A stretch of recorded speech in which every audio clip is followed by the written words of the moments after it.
Okay, I'm reviewing The Room with a ghost. It's hard to get lighting, okay?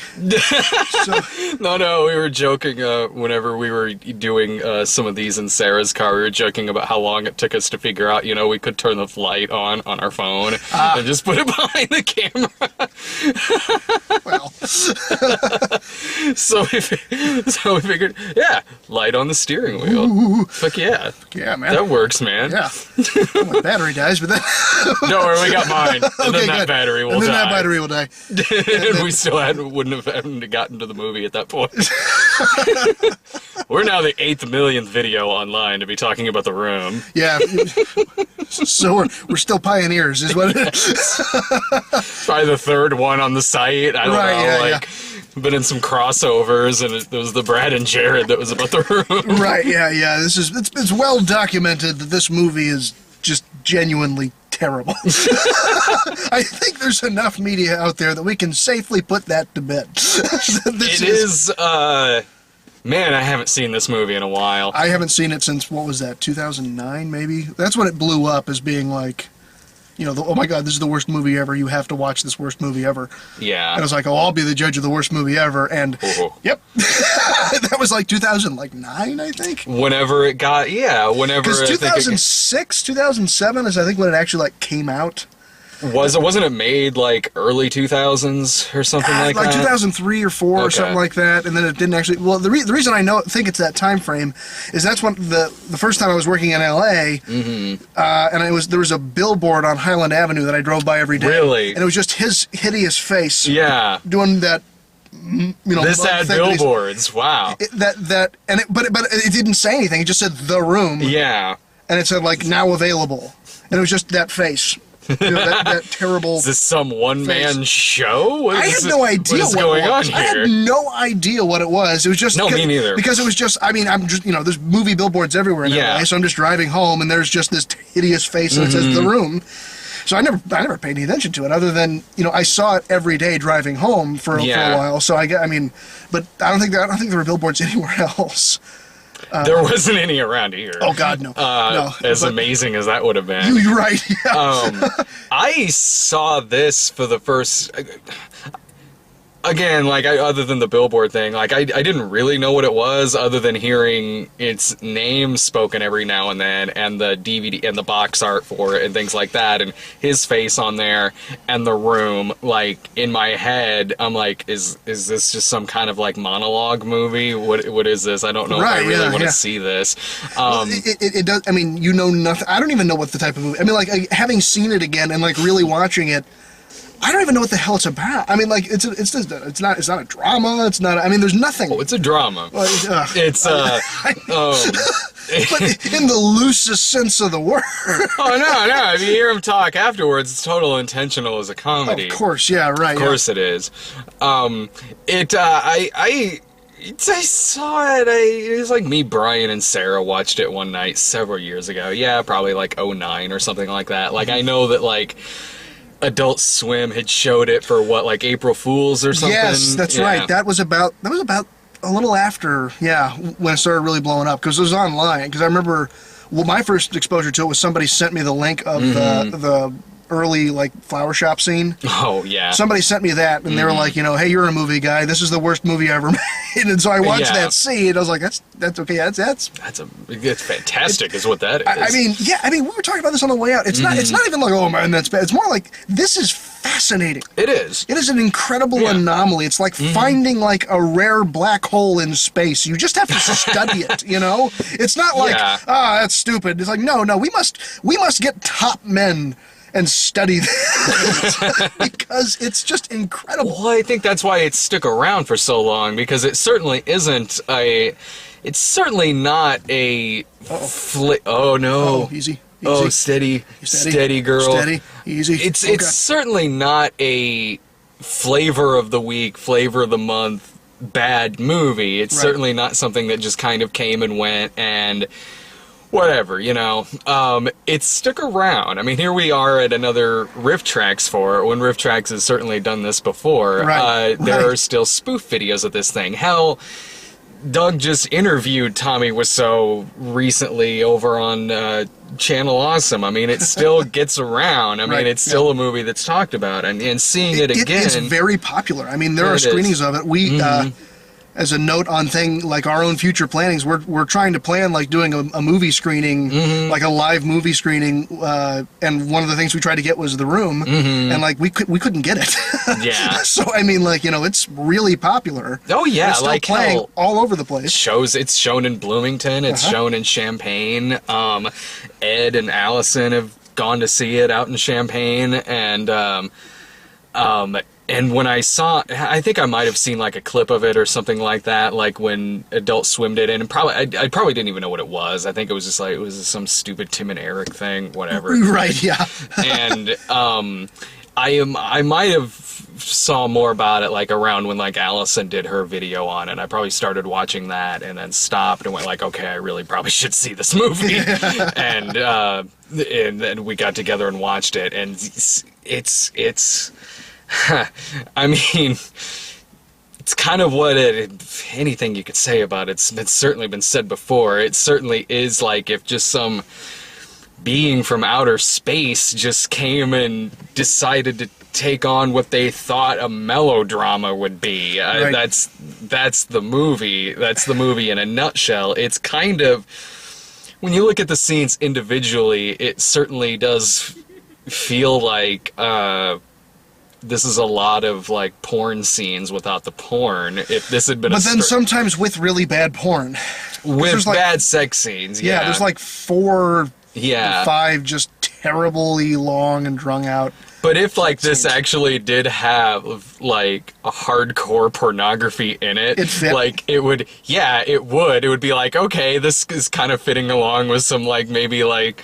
video 90s porno films or pretty something. Pretty much, yeah. Like I mean, because when you're making porn, you don't need really a lot of excuses just to stick characters in a room and have them screw, because it's like, oh no, we got a plan for a birthday party, but I don't love him, and now I will have sex with you. Yeah. And then you know, 10 minutes of you know, softcore cable porn sex, and then you move on to the next scene of them for some reason having yet again more softcore cable porn sex, which it's funny how much it still comes up, like even in print reviews, even in like reviews that we've done, like whether you look at like the midnight screening for say like The Identical, or even print reviews for The Identical, like you'll see a lot of stuff like that. It's the room of religious movies, or you know, like Saving Christmas, like it's the room of Saving Christmas movies. Kinda. Kind of, sort of. I think Saving Christmas might be even more fascinating than this movie. Jesus Christ. You know, I mean, they said, like, the Rifftrax guy said, you know, we are showing you the Citizen Kane of bad movies. And I mean, I think that's been said a lot. A lot of people have used that. But I can see why, because you know, Citizen Kane is one of those movies that, like, you know, oh, if you're a film student, you have to watch and study, you know, Citizen Kane. You know, you have to. Because, you know, Orson Welles created a bunch of things that are now used in modern cinema. Blah, blah, blah, blah, blah. Film 101. This kind of is in this. Okay, this is the worst case scenario of somebody who has no clue what a movie is. No clue what. I mean, everybody knows the stories already. He didn't know the difference between film and video. You know, he just. I mean, they had to recast somebody halfway through the movie. That was amazing. I mean, you know, that was so amazing. Like, it's how to not make a movie 101 is what it is. No, it's not. Because now I know what to do with shot on Shitio. Oh yeah. Oh, we just keep the rest of the footage. Oh shit! Right? Yeah. Just put somebody else in there at the end. It's the room. That'll be the room of your movies. Finally, I finally have one. Oh god. God damn it. But no, I get that. I do, because whether or not you think this is the worst movie ever made, I've seen movies that I can say are worse than this, but like it is a perfect product of a bad film. I mean, it has everything. It has a guy who doesn't know characters, doesn't know dialogue, doesn't know how to direct actors, how to give them a reaction or anything like that. But it also has this outlandish dialogue. You have this batshit insane fucking performance from him. You have these scenes that don't have any scenes and characters that show up, disappear, right. no purpose in transitions, in editing, in establishing shots or anything like that. The long drawn out stock shots of San Francisco and stuff, you know, and in the middle of a scene, and they're going to go into a different room, and instead of doing like an establishing shot of the same building to show that time has passed, he shows it's a long thing. Just go, and then they come back to the same room. Just need a fade, like what the fuck? Just a fade, or you know what? A straight cut. Or a cut. You're right. You know, I mean, there's so much. Yeah, you know, so it's just this incredible study of just bad film editing. These characters in this movie are such snakes. Oh, they're all horrible. It's so funny because it's this weird ego piece too. You know, because first of all, he's the star of the film, but he's the most passive character in the whole thing. He just shows up in scenes, shit happens to him, and then he leaves. Kind of, because the only thing memorable really about his characters is how it's performed. Right. I mean, which honestly you can say that about a lot of characters in this. I guess, but like his character is only described by other people. Yeah, you know, everybody else just talks about him, and everybody just completely and totally loves everything about him. Yeah, and they all talk about how amazing he is and how awesome he is, but we never see anything that he does. He just walks in, says crazy weird shit, and then leaves. That's it. That's all he ever does. And if there wasn't that performance, it'd be just a really bland kind of. And I think that's it. That's what makes it so memorable. Is just this whole idea of it's this crazy pseudo-European-ish thing guy. Meanwhile, we have this Lisa character who, again, is just a snake, like just a really evil, just kind of, but it's, you know, it's like she's like, oh well, I'm no longer in love with my fiance. Instead of like, you know, a woman has the right to choose. Or, you know, a woman's heart, you know, or, you know, the choice of love, and love is a weird triangle, and what's right. No, it's, no, I don't love him, I'm just going to be a bitch to him, and, you know, drive him to suicide, but then be really, really upset with myself because he killed himself. Yeah.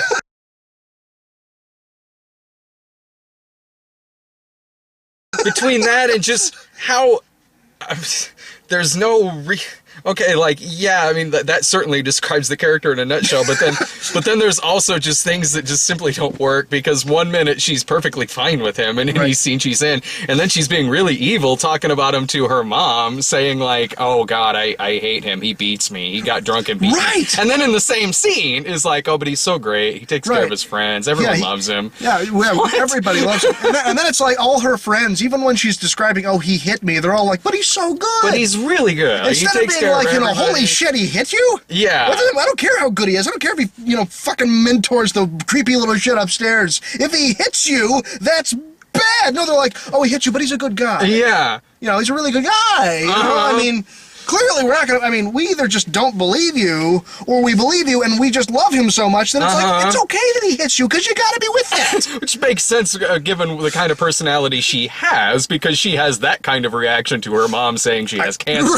Which is the blandest delivery. Oh, I have cancer. Well, all right, Mom. Well, a test came in and I definitely have breast cancer. Mom, we're talking about me now. You're right, yeah. Don't, please. Shut up, you're so damn selfish with breast like, cancer. Just fucking break up with him. Like, right, yeah. Because he's not really doing anything bad other than he's unintentionally creepy because of how the part's played. Well, just because he is, but like even just the character, even if it was played by a different actor, he's just, I mean, he doesn't do anything. Like the whole point is, you know, and I mean, obviously, you know, again, the merits of how bad the script is has been, you know, I mean, theses have been written about this. But it's just the whole idea of you want to like characters for a reason. You know, it's like, it's not just here's the main character, you like him because he's the main character. Yeah. No, you have to watch him. I mean, that's, you know, and I'm gonna tip my hand here and show that I, you know, have had the screenwriting training. That's the whole point of Save the Cat.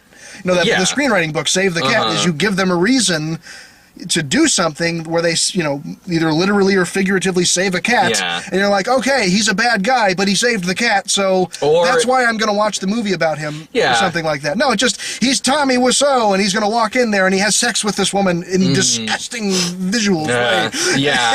Or if you do have a movie that's all bad people, that's all just horrible scum human beings and stuff like that. If you do have a movie like that, at least have something that the audience can root against. You know what I mean? Sure, like, but there's also kind of the idea of if they're villainous character or they're bad characters, it's another kind of like story and screenwriting thing. It's kind of called like, you know, mischief, or like, you know, something along those lines of, you know, a character who does wish fulfillment that we wish we could do. Oh, okay. You know, like you know, like the vigilante movie, kind of like a vigilante sort of thing. Like, well, I mean, like I forget the name of the movie, but it's this kind of classic old movie where it's a car pulls up in front of like, you know, a building, and it pulls up in front of like a fire hydrant or something, and he gets out of the car and he reaches into his glove box and pulls out a bunch of parking tickets and stuffs them in his window, and then he runs inside the building. You know, so wasn't that Lethal Weapon 3? Was it? I don't. Was that? I thought there was a Lethal Weapon movie where he gets parking tickets and like sticks one underneath his windshield. Maybe Riggs, we can't do with cops, Riggs. I don't know. Maybe that was. Maybe there's got to be more than one movie that does that. But the point is like, we would never do that because we would be instantly caught and towed. But in a movie, it's like you see a character do something like that and you like them, even if they're doing something bad. I don't know. Maybe that's not a great example, but like. No, I know what you mean. But it's like, you know, something that you can relate to. You can relate to, and you're like, okay, this guy is a murderer and a killer, but you know, fuck, I wanted to do that too. You know, I mean, something like that, or you know, yeah, he's a killer and a murderer, but he's, you know, standing in line and he sees somebody beating his girlfriend, and he just goes over and just, you know, kicks his ass or something. Our movie Cheap is full of nothing but just disgusting slime human beings. That's true. Yeah. But in the last act, they're going against a rapist and murdering him. Like, I guess, like, sure, you can cite for the snuff filmmakers on that end. I don't know.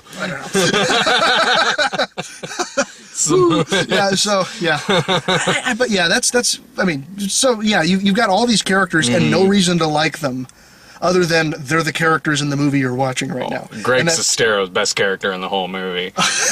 Like, I love that. And to talk a little bit about the Rifftrax, I mean, they had a lot of pretty good zingers. But you know what's funny is I think some of the stuff that got the most laughs were actual just terrible dialogue. It's the movie. It's from the movie. This is one of those movies that you can watch it and laugh at it regardless of there being a Rifftrax going on. And because some of the Rifftrax were great, but yes, oh god, Sestero's like, what are you calling? We just talked. His delivery was my favorite in this movie, man. But because of the really bad ADR in this movie, which is something I kind of forgot about. Because of just the really laughably awful ADR in this thing. Sometimes I didn't know if this was actual dialogue being spoken or if it was the riff going on. Yeah. Because it could be either one. It really could be. It's just so funny. Yeah, because the ADR is terrible. And especially with Tommy Wiseau, because you can see so many times his lips are moving and he's not saying the words that are actually, you know, you're hearing, which is hysterical. That green screen, man. That every time they were up on that roof. So much stuff I'd kind of forgotten about this, but I hadn't seen it in about like 6 or 7 years. It's just, and like, you know, the whole idea of how to make a scene interesting. Every single scene is that people get in a corner and stand and talk to each other like this. Yeah. You know, like, you know, I'm gonna, you know, this is my weird, awkward blocking so that I show up on camera better. No human beings would ever stand and talk to each other like this, but I'm gonna stand here and talk to you like this as I awkwardly throw a football at you. Made it interesting. It did make it very interesting. In a holy shit, why are they doing that sort of way? Not in a what a interesting in the same way that the Dutch angles in Battlefield Earth made the movie a little interesting. Christ. Oh man, but the riff was funny. Like, the riff was funny. The riff was funny. I mean, like I said, it's one of those movies that, I mean, it works on its own and watching it, like kind of like watching The Happening by itself or watching The Happening with Rifftrax. Sometimes I'd rather just watch The Happening by itself because it's just as funny. Yeah, it's just fascinating. It's just fascinating to be like, because, you know, I mean, again, all the stories have been long discussed, but you know, the crew and how that they just had to put up with this jackass, and they had to, you know, like, he didn't know how anything worked, and then, you know, you have people who are walking off and just leaving, and then that actor, the guy who played Peter, is just gone. He's just gone, and some new guy shows up and is clearly speaking the lines that guy was supposed to speak. Just have one of the other already established characters. Other than new guy. Yeah, hello. They never say his name. This is one of those movies where the dialogue is so bad because it's like, okay, hi Brad, you're my friend. We've known each other a long time. I am Ryan. I'm Brad. We have known each other a very long time. We are best friends. You're my best friend.